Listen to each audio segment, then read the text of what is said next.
Hello అండి, అస్సలం వాలేకుం, నమస్తే. Welcome to Shahnaz vlogs. ఈరోజు రొయ్యల ఫ్రైని ఎలా ప్రిపేర్ చేసుకోవాలో చూపిస్తాను. ఈ ఫ్రై రసంలోకి, పప్పులోకి, బిర్యానీలోకి సైడ్ డిష్గా చాలా బాగుంటుంది. నేను ఇంట్లో ఏ విధంగా ప్రిపేర్ చేసుకుంటానో ఆ విధంగా మిక్స్ చేసి చూపిస్తాను.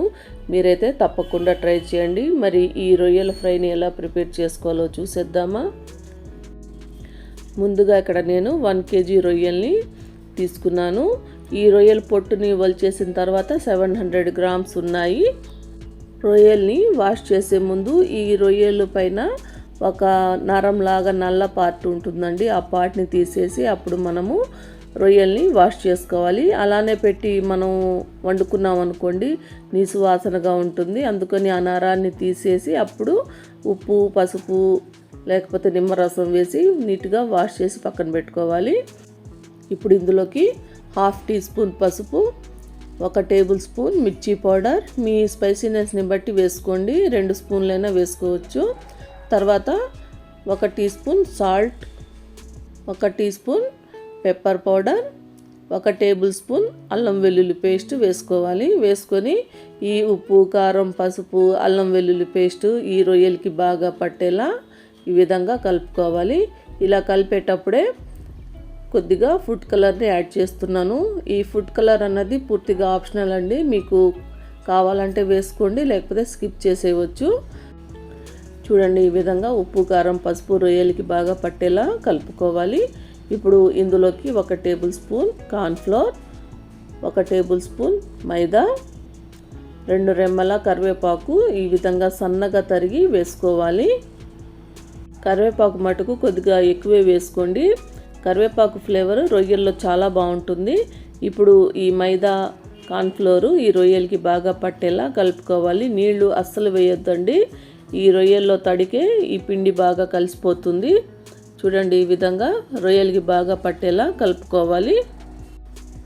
చివరిగా ఒక మీడియం సైజు నిమ్మకాయని పిండుకోవాలి. అలానే 1/2 teaspoon గరం మసాలాని వేసుకొని బాగా కలుపుకోవాలి. ఈ గరం మసాలా అన్నది పూర్తిగా ఆప్షనల్ అండి. కొంతమంది ఏంటంటే రొయ్యల్లో గరం మసాలా వేసుకోవడం ఇష్టపడరు. కావాలంటే వేసుకోండి, లేకపోతే స్కిప్ చేసేయవచ్చు. చూడండి, ఈ విధంగా బాగా కలుపుకున్న తర్వాత మూత పెట్టేసి కనీసము అరగంట అయినా ఈ రొయ్యల్ని నానబెట్టుకోవాలి.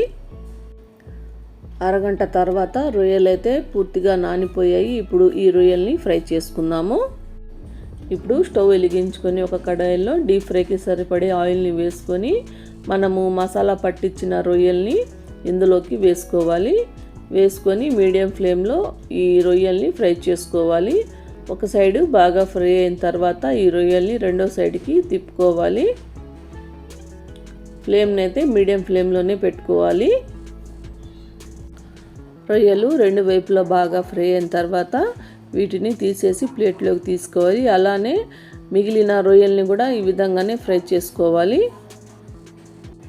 మొత్తం రొయ్యలు ఫ్రై చేసుకున్న తర్వాత గార్నిషింగ్ కోసము కొన్ని వెల్లుల్లి రెబ్బలు కచ్చాపచ్చగా దంచి వేసుకోవాలి. అలానే పచ్చిమిరపకాయలు, కరివేపాకు వేసుకొని వీటిని దూరగా ఫ్రై చేసుకోవాలి. చూడండి, ఈ విధంగా బాగా ఫ్రై అయిన తర్వాత రొయ్యల్లోకి వేసుకోవాలి.